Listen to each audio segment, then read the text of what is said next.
तो दोस्तों इस वीडियो के अंदर हम बात करेंगे वी2 रिटेल के बारे में। उसके क्वार्टर टू FY26 के जो अर्निंग रिजल्ट्स आए हैं और दूसरा उसका जो कौन कॉल है उसको हम एनालाइज करेंगे कि इस बार के जो रिजल्ट है उसमें क्या स्पेशल है और मैनेजमेंट की फ्यूचर के रिगार्डिंग क्या गाइडलाइन है। तो इस वीडियो के अंदर हम हर चीज़ को डिटेल में एनालाइज करेंगे। साथ ही हम यहाँ पर बात करेंगे कि वी2 रिटेल अपने जो पेयर कॉम्पिटिटर है, अगर दूसरे रिटेल्स की बात करें जैसे कि स्टाइल बाजार की बात करें हम, या फिर विशाल मेगा मार्ट या किसी और रिटेल प्लेयर की बात करें, उनके कंपेयर में अच्छा स्टॉक है या नहीं है, इसको हम बात करेंगे। और दूसरा, ये वीडियो के अंदर कोई भी किसी भी तरह का बाइंग एंड सेलिंग रिकमेंडेशन नहीं है, आप अपने फाइनेंशियल एडवाइजर से डिस्कस कर सकते हैं। तो हम इस वीडियो को स्टार्ट करते हैं। तो सबसे पहले अगर हम रेवेन्यू ग्रोथ की बात करें, तो कंपनी को ईयर ऑन ईयर बेसिस पे 86% की जंप हुई है, जो कि काफी डिसेंट ग्रोथ है अपने रेवेन्यू के अंदर। उसका सबसे जो बड़ा रीजन है, एक तो इन्होंने फर्स्ट रीजन है कि इन्होंने लार्ज स्टोर एडिशंस करे हैं। मतलब बहुत ज्यादा मात्रा में इन्होंने, जैसे कि H1 के अंदर इन्होंने लगभग 70 स्टोर एड ऑन करे हैं अपने टोटल बिजनेस के अंदर। और जिसमें से 43 स्टोर अकेले इन्होंने क्वार्टर 2 के अंदर करे हैं। यानी कि 43 स्टोर एक तरफ और दूसरी तरफ इन्होंने करे 27 स्टोर, जो कि क्वार्टर 1 के अंदर, और क्वार्टर 2 के अंदर 43 स्टोर इन्होंने क्वार्टर 2 के अंदर करे हैं।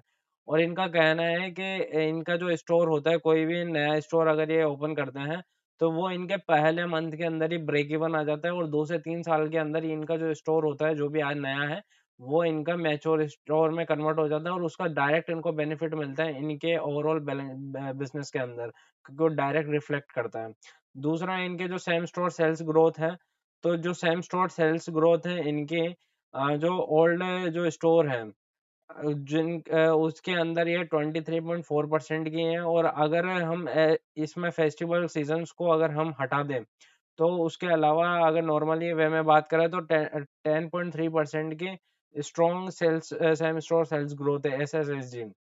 और मार्केट शेयर की बात करें, तो वैल्यू रिटेल के अंदर जहाँ पे और लोग 55%, मतलब और लोग जहाँ पर कोई भी प्रोडक्ट है उस पर 70 to 80% उस पर मार्कअप वैल्यू करके, यानी कि जो मान लीजिए अगर 100 रुपए का प्रोडक्ट है तो उस पर 70% ऊपर, यानी कि 170 से 180 रुपए में वो प्रोडक्ट सेल करेंगे। वहीं अगर ये वी2 रिटेल है तो वो क्या करेगी, सेम ही प्रोडक्ट को 55% या 50% के ऊपर मार्कअप करेगी, यानी कि 100 रुपए का प्रोडक्ट 150 या 155 रुपए में ये लोग निकाल देते हैं। इसका बेनिफिट ये होता है कि कस्टमर का ट्रैफिक इनको ज्यादा मिलता है, और जो कस्टमर है वो इसके पास में रिपीट में आता है। तो ये रीजन है कि इनका जो रेवेन्यू है उसके अंदर 86% की ग्रोथ आई है। अगर हम इनके ग्रोस मार्जिन के एक्सपेंशन की बात करें, तो इनका जो ग्रोस मार्जिन है वो लगभग 27.2% से 28% हुआ है। उसका रीजन है, एक तो विंटर वियर मिक्स। तो इनका कहना है कि जो गर्मियों में क्या होता है, बेसिकली जो प्रोडक्ट होता है ये लोग अपने स्टोर पे रखते हैं, वो टी शर्ट इस तरह का होता है। बट सर्दियों के अंदर जो इनका प्रोडक्ट होता है उसमें विंटर के, जैसे कि स्वेटर्स वगैरह हो गए, ये सारी चीजें ये आपने उनके स्टोर पे रखते हैं। तो वो जो उसमें क्या है, ज़्यादा मात्रा में कपड़ा यूज़ होता है, तो इस वजह से इनके जो मार्जिन है, वो जो रेगुलर अपेयर होते हैं ना, रोज के जो टी-शर्ट वगैरह, उसके उसके कंपेयर में जो विंटर अगर आइटम ये सेल करते हैं, तो वहाँ पर इनको 3% ऊपर का ग्रॉस मार्जिन इनको मिलता है। दूसरा, बिल डिस्काउंटिंग का इनको यहाँ पर बेनिफिट मिल रहा है। जैसे कि आप जानते हैं कि इन्होंने QIP करी थी, उसके अंदर इनका एक मेजर पोर्शन इनके जो जितना भी वेंडर है उनका पेमेंट करने में जाने वाला था। और इनका टारगेट था कि हम ज़्यादा से ज़्यादा, मतलब ये जो इनके जो क्रेडिट साइकिल है, यानी कि वेंडर से जो भी प्रोडक्ट उठा के आगे सेल करते हैं, उसको ये कम से कम करना चाहते थे। इसकी वजह से इनको क्या है, अपने जो भी बिल है उस पे 1.5 से 2% का इनको बेनिफिट मिलता है, जो डायरेक्ट इनके मार्जिन में शो होगा, क्योंकि कॉस्टिंग कम आएगी तो ऑब्वियसली वो मार्जिन में चला जाएगा। दूसरा, इनका ये टारगेट है कि ये ज़्यादा से ज़्यादा वेंडर अपने साथ में जोड़ना चाहते हैं। और दूसरा, ये है कि ये इनको जल्दी पेमेंट इसलिए करना चाहते हैं क्योंकि इनका मानना है, और ऑब्वियसली इंडस्ट्री में भी ऐसे होता है, कि जो ये छोटे प्लेयर होते हैं, वेंडर्स होते हैं, इनका जो पैसा कहीं टाइम तक अटका रहता है, इसकी वजह से इनको इनके बिज़नेस चलाने में प्रॉब्लम आती है। बट इनका टारगेट है कि हम लोग, वी2 रिटेल का टारगेट है कि हम उनको जल्दी से जल्दी पेमेंट देके उनको फ्री करते रहना चाहते हैं, ताकि उनका ट्रस्ट बना रहे हमारे बिजनेस मॉडल के साथ, हमारे साथ में, ताकि वो टाइमली हमें क्या बोलते हैं, अच्छे से प्रोडक्ट, मतलब जो जितना भी हमें मटेरियल चाहिए वो हमें प्रोवाइड कर सके। दूसरा, इस वजह से क्या है कि कई ऐसे वेंडर्स हैं जो इनके एक्सक्लूसिव बन गए हैं। यानी कि वो वी टू रिटेल के अलावा और किसी भी प्लेयर का माल नहीं बनाते, ओनली वी टू रिटेल का ही प्रोडक्ट वो बनाते हैं, वी टू रिटेल के लिए। दूसरा इनका इनका हायर ऑन डिज़ाइन कंट्रीब्यूशन है। मतलब इनका जो डिज़ाइन है, वो लगभग 25 से जो 35% के बीच में ग्रो हो रहा है। जिसकी वजह से ये क्या है, अच्छा इनके पास में मार्जिन मिलता है। दूसरा ये अच्छे रेट पे क्या बोलते हैं उनको सेल कर पाते हैं, और दूसरा इनका फास्ट रोटेशन होता है, तो इस वजह से इनका ग्रोस मार्जिन है वो एक्सपेंड हुआ है। एबिटा मार्जिन की बात करें जो कि इनका 2.1% से 6.3% हो गया है। नेक्स्ट पॉइंट अगर बात करें तो वो आता है रैपिड स्टोर एक्सपेंशन। मतलब इन्होंने अपने इनका कहना है, इन्होंने गाइडलाइन दी थी कि पूरे FY 26 के अंदर हम 100 के समथिंग स्टोर को ओपन करेंगे, बट इन्होंने फर्स्ट हाफ के अंदर ही 86 स्टोर को ओपन कर लिया है इन्होंने। तो अभी ये लोग मतलब आई थिंक इन्होंने 70 के समथिंग इन्होंने स्टोर ओपन कर लिया है अभी तक। और ये अब इनका इन्होंने गाइडेंस को रिवाइज करके कहा है कि हम 130 स्टोर इस FY 26 में खोलेंगे, और 150 स्टोर FY 27 के अंदर हम खोलेंगे। और इनका जो मॉडल है वो अलग अलग स्टेट के अंदर है, जैसे कि महाराष्ट्र, गुजरात और कर्नाटक, इसके अंदर सब जगह से इनको जो पीएफएस है, पीएफएस का मतलब होता है पर स्क्वायर फीट, जो इसको ग्रोथ है अच्छी खासी स्ट्रॉन्ग पर स्क्वायर फीट इनको ग्रोथ मिल रही है। और अगर हम स्टोर के ब्रेक इवन की बात करें तो इनका कहना है कि ये लोग आराम से 500 स्क्वायर फीट पर इनका ब्रेक इवन आ जाता है। और और जबकि इनके स्टोर है वो 750 से 800 स्क्वायर फीट का मतलब बिजनेस करते हैं, मतलब प्रति स्क्वायर फीट इनको 750 से 800 रुपए का बेनिफिट इनको मिलता है। और दूसरा इनका बेनिफिट ये है कि इनको वेंडर्स का भी अच्छा सपोर्ट मिलने वाला है, क्योंकि उनको पहले ही पेमेंट कर देंगे, तो ताकि इनको 1 से 2% का वहाँ पे इनको बेनिफिट मिलेगा, तो इस वजह से भी ग्रो कर पा रहे हैं। नेक्स्ट हम अगर यहाँ पर वर्किंग साइकिल की बात करें, तो ये अपनी वर्किंग साइकिल को इंटेंशनली बढ़ाना चाहते हैं। उसका रीज़न ये है क्योंकि अगर ये पीछे की तरफ जो इनके वेंडर है उनको जल्दी-जल्दी पेमेंट करेंगे, तो आगे का जो वर्किंग साइकिल है, मतलब पहले क्रेडिट डेज़ इनके 55 दिन होते थे, वो अब घटकर 30 से 35 दिन इनका रहने वाला है। और इस वजह से इनको 1 से 1.5 से 2% का बिलिंग डिस्काउंट मिलेगा। दूसरा इनको ये भी मिलेगा कि ये लोग जो इनके वेंडर है वो इनके कॉम्पिटिटर है उनसे ज़्यादा इन पे डिपेंडेंट हो जाएँगे, और ज़्यादा से ज़्यादा माल इनको पहले सप्लाई करेंगे, तो ये भी इनके लिए बेनिफिशियल है। दूसरा अगर हम बात करें इन्वेंटरी मैनेजमेंट के पॉइंट ऑफ व्यू से, तो जो ये कंपनी है अब डेटा ड्रिवन कंपनी है, और ये 60 से 70% के आसपास का जो मतलब जो भी ये लोग अपने ऑन स्टोर और मतलब जो प्रोडक्ट रखते हैं, इन्वेंटरी रखते हैं, वो डेटा बेसिस होती है। मतलब जो डेटा के बेसिस पे जो इनका जो मटेरियल है उसका क्या कलर होगा, साइज होगा, क्या फैब्रिक होगा, और रीजनल में क्या क्या डिमांड है उस पर्टिकुलर रीजन में, तो उसके बेसिस पे डेटा ड्रिवन काम करते हैं।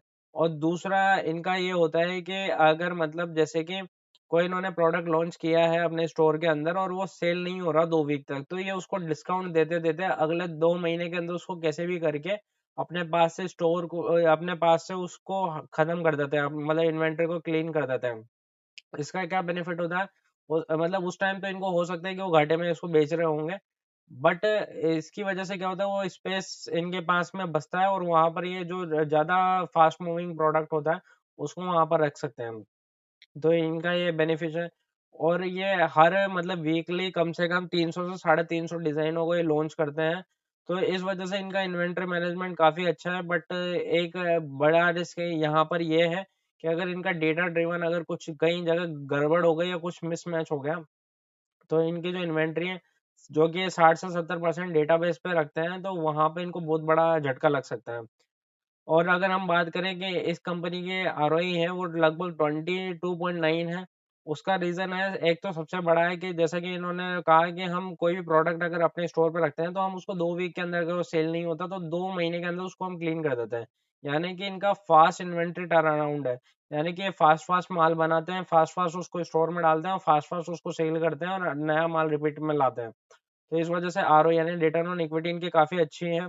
अगर कॉस्ट की बात करें स्टोर की, तो इन्वेस्टमेंट इसमें पर स्टोर पर इनकी लगभग 2.5 करोड़ के आसपास की इनकी वो लगती है स्टोर की, मतलब कॉस्ट किसी भी स्टोर को ओपन करने की। दूसरा इनका जो स्टोर है वो पहले महीने में ब्रेक इवन तक आ जाता है। और दूसरा इनका जो स्टोर है वो 2 से 3 सालों के अंदर मैच्योर हो जाता है।